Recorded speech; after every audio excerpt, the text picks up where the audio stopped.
What's going on, everybody? My name is Tomas, and in this video we're going to talk about Kingston's MobileLite Wireless G2. There are 4 elements to this thing. The first one being extend your storage. In a world where manufacturers are limiting your capability of extending your own storage, the MobileLite G2 system allows you to plug and play. So if you have a USB or an SD card, you are more than capable of extending your storage capacity to this system. All right, so here's one of the benefits to this system.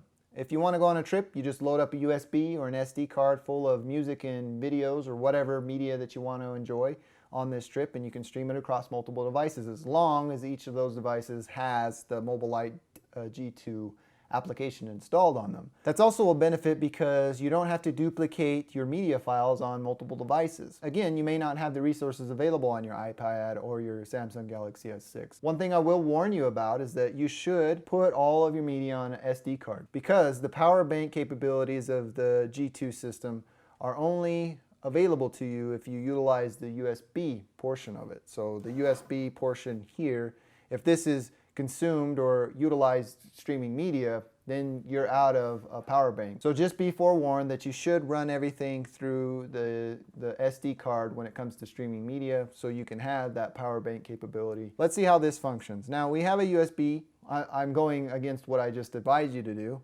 You got a USB and you can go in and get your media on either both of these systems. I have some Family Guy here available. Go to some South Park with this one. Now they're all compressed .m4Vs because I like to maximize my space. I compress everything. I know there are some issues with fully formed video, so if you have a 3-4 gigabyte movie or something, the scrubbing capabilities are a little bit delayed, but they function just as well. So here I have a South Park episode and I have a Family Guy episode, and I just hit play and play. And they will both stream almost succinctly. Now let's turn down the volume on both of these. Now you can see here both of these devices are streaming from the wireless G2 system with no problem. And because they're compressed, even scrubbing is almost instantaneous. It's actually instantaneous because the way that I've compressed my files onto this USB drive, it's working no problem at all. The next element being reading or streaming media.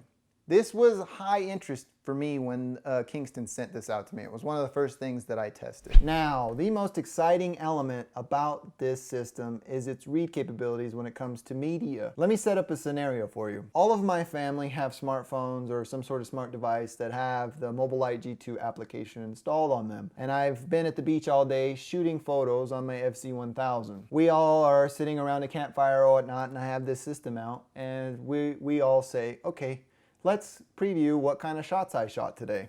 So I simply just take out the SD card from my FZ1000 and I plug it into the MobileLite G2 system. It's a spring-loaded system. I give it a second to load up. All of the devices begin to recognize it, and here you can see all of the photos that I have taken on my FC1000. They can all be previewed at different times, at different paces, on different devices. Now, because they were taken in high resolution, it takes a little bit of time for them to load on some of the devices. As you can see, the wireless capabilities here are going a little bit nuts because it's trying to serve up that media to these multiple devices. That being said, I still think this is a fantastic option when it comes to just being able to share with your family or whatnot. You see that these things have begun to buffer and they're streaming just fine. I found that the iOS application works a little bit smoother than the Android application. That's neither here nor there. I haven't measured it in any way, shape, or form, but I still think it loads a little bit faster. As you can see, these things are populating rather quickly, and I have to kind of back out and go into these images. Everybody can preview these things at different paces. Now, I don't know how applicable this is in a professional environment, because you may have a system already ready, and it's just the same as to pull it out and put it in a laptop or a desktop rather than plugging it in here. But if you're trying to display to a multiples of audience and you don't want everybody crowded around one laptop or one screen, this could be an option for you.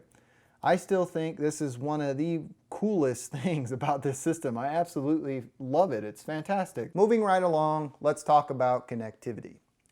If you travel a lot and you stay in a hotel that just has Ethernet, this is a fantastic option for you to plug in the Ethernet port and have a wireless system in your hotel room. And finally, the second most interesting thing about this system is its power pack capability. It has a 4640 or a 4680 milliamp hour battery pack inside of it, so you are able to charge your devices.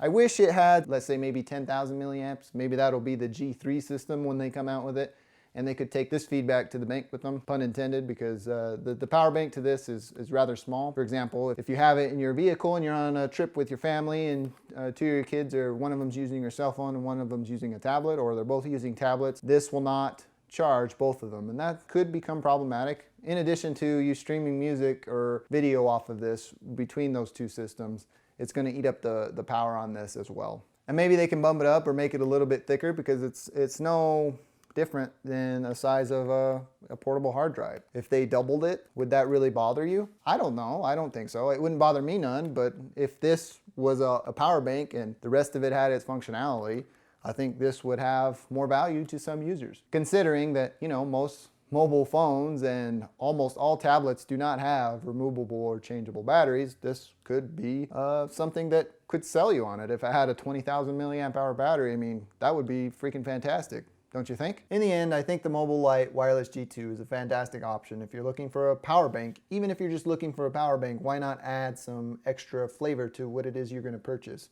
For around 50 bucks, this system's unbeatable. Now that's to say that you're going to have a USB stick or an SD card. The assumption is that you probably already have one laying around and you've been utilizing it right now. In the end, I highly recommend the MobileLite Wireless G2 system to you if you're in the market for one of those things. If you're interested in picking one of these up, pricing and availability will be linked down below.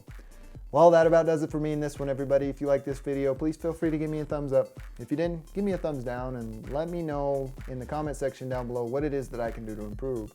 In addition to that, feel free to check out my channel and some of the other works that I've done. If you haven't done so, and you feel like you want to, feel free to subscribe. Thank you for taking the time to watch this video. Take care.